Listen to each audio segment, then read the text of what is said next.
We are finding success, and we're here to help break that monotony of your life and help you find your own version of success. Welcome back to another episode, guys. With me, Alex. And me, Adam. How are you doing, mate? You're all right? I'm good, man. How are you? I'm beautiful. The sun is shining.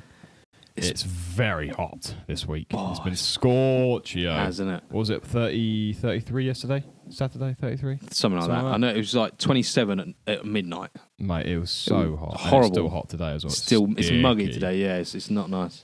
But it affects our mood, doesn't it, a little bit? A bit of bead on. It affects our mood in certain ways. Massively. We can't...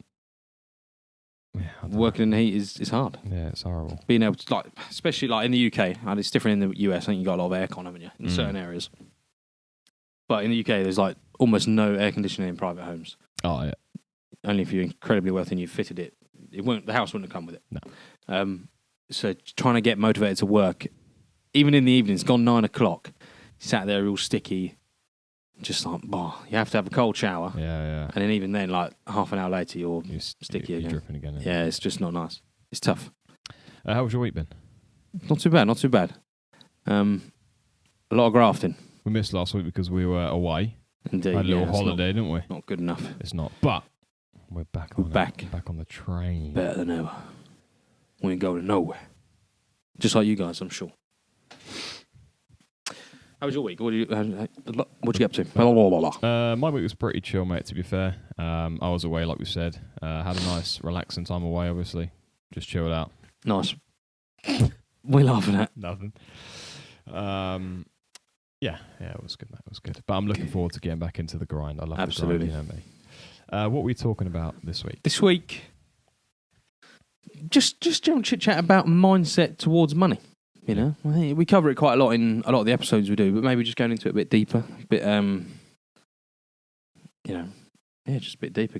Dive in, and bowls deep in that. Yeah.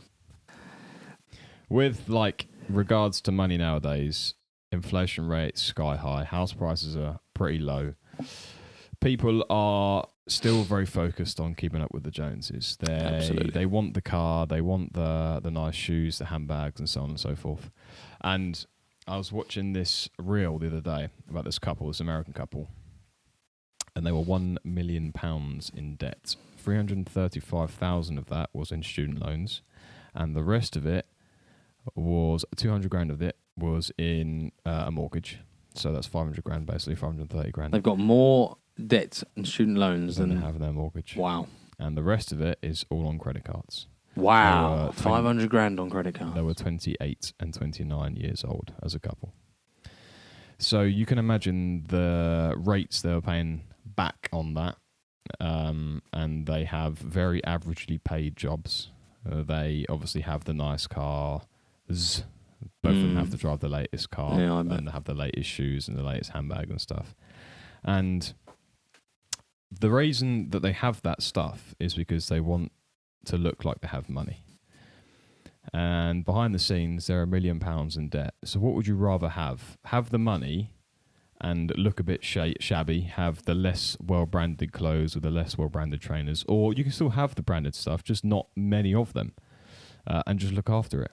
Or would you rather be up to your eyes in debt and have all the possible clothes that you want and the car that you want? I know what I would rather choose. Absolutely, I'm sure yeah. You know what we're the same, yeah. That's a stupid question. You know what the answer is to that, but I can't believe there are people out there that bad. We need to find out who these people are. We need to give them some FS knowledge, you know? Yeah. Let's help them out. The scary thing is that I'm sure those people are aware of that. I mean, they're aware of what they're doing to themselves, but yet they still fall into that trap. And I spoke to a very, very intelligent kid the other day. He's 16, 17 years old. His dad's a property investor, very wealthy, comes from Yorkshire, very, very wealthy background. And I was talking to him about money. I was like, right, so, what do you want to do in the future? He goes, I'm going to do what my dad does because obviously it earns him a lot of money. And I'm like, what do you think your dad invests in? He goes, what do you mean invests in? This kid goes to private school. What is he, where does his money go? I don't really know. So you're telling me that your dad hasn't taught you about money, even though you want to get into property and investing and stuff like that? Not really. So you're 17 years old, you go to private school, you don't really know much about money, and yet you think that this is going to be your future. It's like, yeah. Well, let me tell you something. I have a podcast that tells people about money and how to treat money and their mindset and stuff towards it. So why don't you go and give that a listen and come back to me? And he did. And he said, yeah, actually, I've learned a lot already. But this is the thing that amazes me is we don't teach kids, we don't teach people from a young age. It's still not in schools. It's still not understandable what we should do with our money and how it works for us. We just go and get debt and credit cards and stuff like that, and it doesn't work. But then how do we... But obviously we don't teach them also to go spending all that money and stuff. Like, how have they... How's a bridge come from earning money to spending money? Yeah, in such surplus amounts. Yeah. How have they not realised that?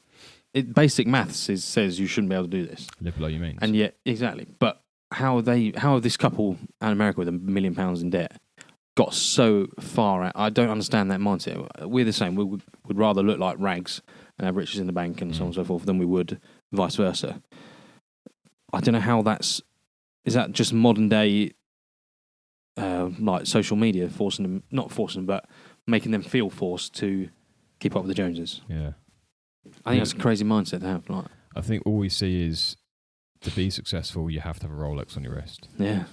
We don't see about the pain and the heartfelt work that goes into the background of it. But because you can afford a Rolex, it means that you're rich and that you're successful. And it's not the case. You can afford a Rolex because you've worked hard to pay for it, because you've made success, or you've got success in whatever that you do, or you've got money in whatever you do.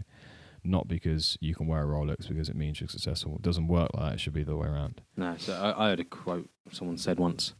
If your Rolex tells you what time your lunch is, or what hour your lunch is, it's you're not wearing it right. You shouldn't have it. No, like you're messing up. If you are working a 9 to 5 and you have a Rolex, unless you're like the CEO of Coca-Cola, you're a big businessman, 7-figure salary. You will be able to afford a Rolex, but if come on, the average man, if he's got a Rolex, I just don't believe. You can just tell the money is mismanaged. Yeah, it's not. You're it's not prioritising. Yeah, you're not prioritising building wealth, building a future. Maybe you're not thinking. Watches are slightly different, I suppose. They are a slight investment, aren't they? You can be investable. Yeah. But if he's wearing it every day for work, beating it up, bashing it up, he's not thinking of it as an investment. No. So, how do you? How do we teach people to think long term? Create SIPs, Yeah. There's a famous investor called John Templeton, or Sir John Templeton. He's dead now, but well, delicately put. That was. Sorry. Me, there's no qualms. But this guy would rather fly economy because it would save him on short flights. Yeah. Would rather save him the money that it cost him to sit in the first class lounge, then he'd rather fly economy. He could still read a book, he could still get his work done on whatever and so on and so forth. But he would rather fly that because he refused to pay the extra money to sit in business class. And I guess in some ways it's the same respect of like he's going to buy one pair of Nike Dunks rather than 4 pairs of Nike Dunks so he can switch it up. The guy is a very, very well-known, very clever person, multi-million billionaire, and yet he used to fly economy. So why should we, as people, want to fly business class? Because it's very Instagrammable. Well, yes. The case, is it? Yes. That's a good point. And now I've been thinking about my counter for this, but I've also argued your side earlier on. I think sometimes, with regards to flying first class or business and so on, I feel like could that help your mindset? Say if you do just spend that extra bit of money to put you in that upper class cabin, will that help your mindset? Will that help you feel more powerful, more important?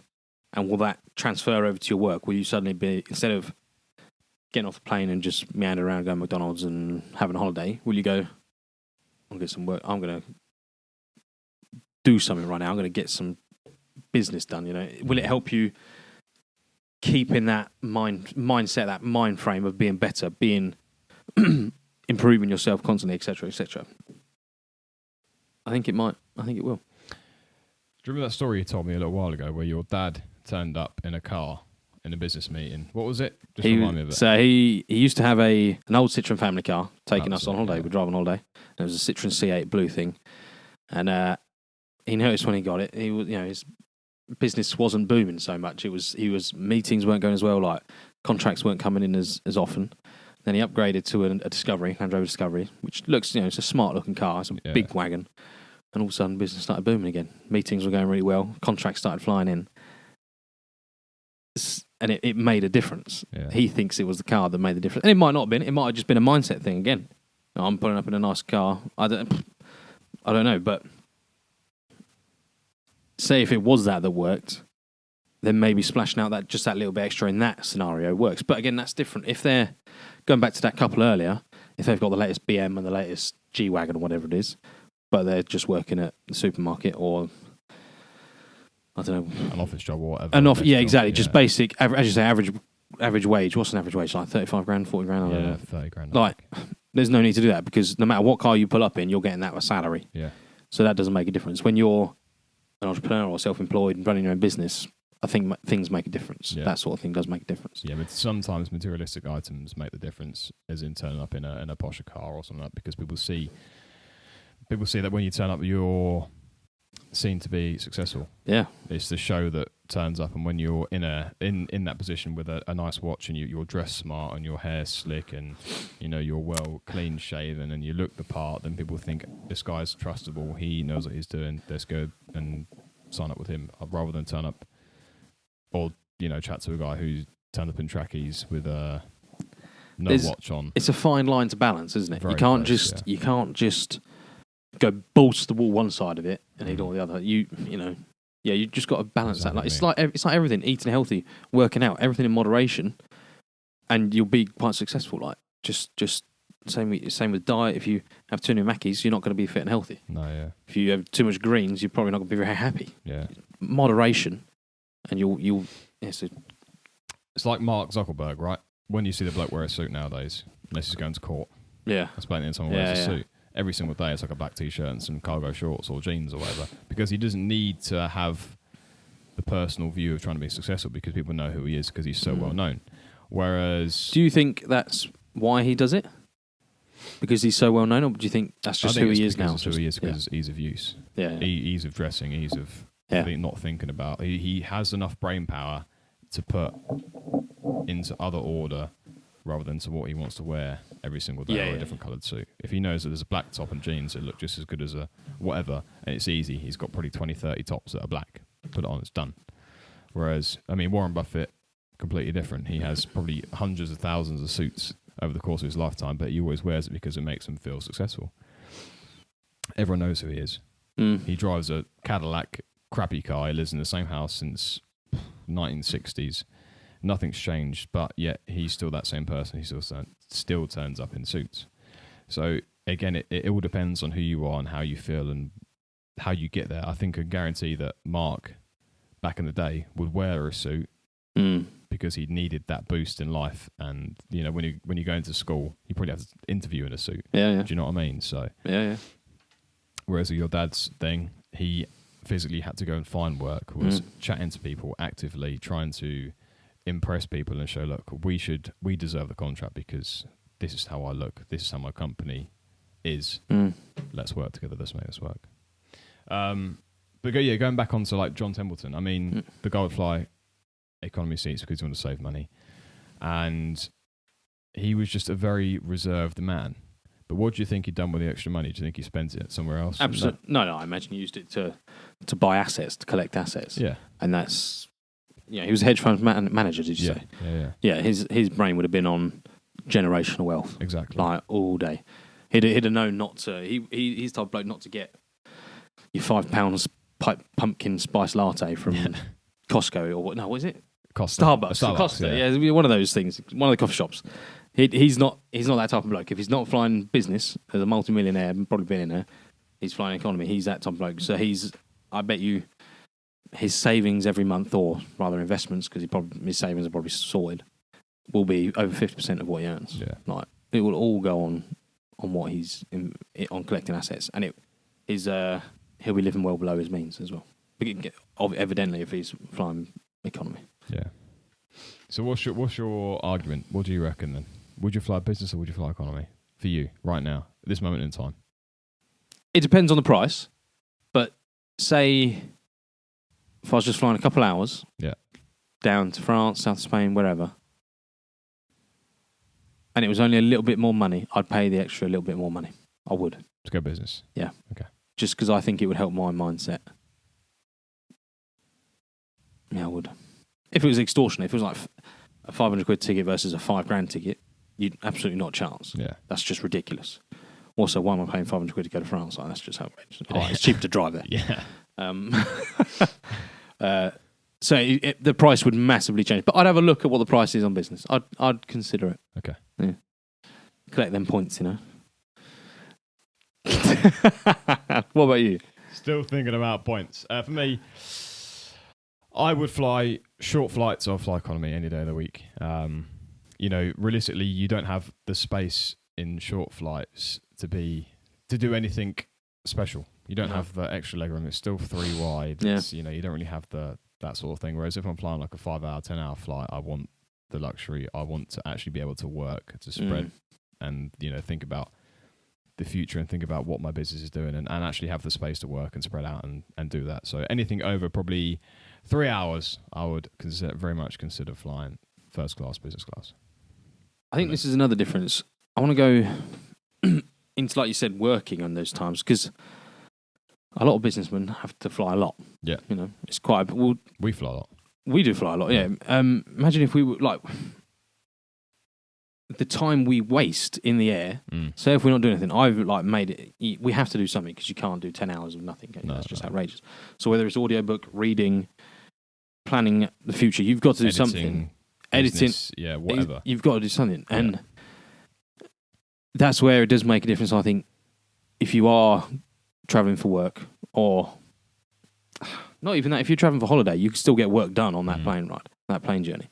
I think that's where you can separate yourself because a lot of people I know just want to sleep on planes. Yeah. Just want to mong out, crash, drink, get drunk on a plane. The amount of people I know, airport, you could be in an airport at 6 a.m. and they're, do you have a pint? Yeah. Oh, yeah, all right, go on then. That's controversial. It's, it's a bit different. I'll have a pint with you. Let's have another one. Another one. Jesus Christ. Yeah. All right, some people, they just... And to them, it's absolutely fine. But I think they're in the... Well, they're not trying to grow themselves. They're not trying to develop something. So that's where the difference is. So if you are trying to build something, develop yourself, work on yourself, perfect opportunity to do some work. Right there. Be like... Can I just say, so obviously, since January, I have currently spent 7.5 days in an aeroplane. Wow. Yeah. That's terrifying. So we're now, start of September, right? So I spent 7.5 days in an aeroplane. When you think of over a week. In the air. In the air. So the amount of time that I've made, because realistically, if I'm out of somewhere, if I'm on the ground, I can do other stuff. I can't make excuses in an aeroplane because there's nowhere else to go. I can't go out for a walk. I can't go out for a run. I have to do work. So, in fact, in that case, I will play business all day, every day because the relentless 7.5 days, of 7.5 days of getting work done is massive.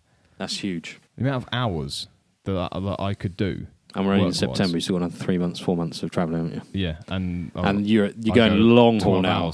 Tomorrow. Yeah, you're going long haul for the rest of the year, aren't you now? So you're gonna. Could that be as much as 14 days? Oh, easy, I reckon. Easy. Jesus. It's a day, isn't it? From there and back. From Monday. Yeah. 12 hours.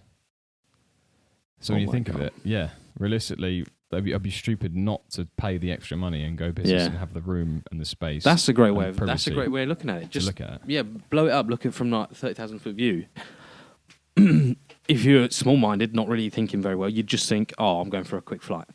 I'm going on a flight. I'll be fine. Yeah, sleep it off, I'll wake up, and I'll be able to crack on." But when you look at it like that, from an annual perspective, that's massive. Total time. That'd be interesting. At the end of the year, we'll keep counting them up, and we'll see how many days you do. Because that is insane. Scary, isn't it? Yeah. Anything else more to add? No, I'm good. Cool. Facebook, Instagram, and Twitter links will be down below. Low. Links will be down below. Don't forget to rate, subscribe, and share this podcast. Help this podcast get out there so we can help the world. Once again, have a good weekend, guys. Have a good week, and we'll see you next time. Bye.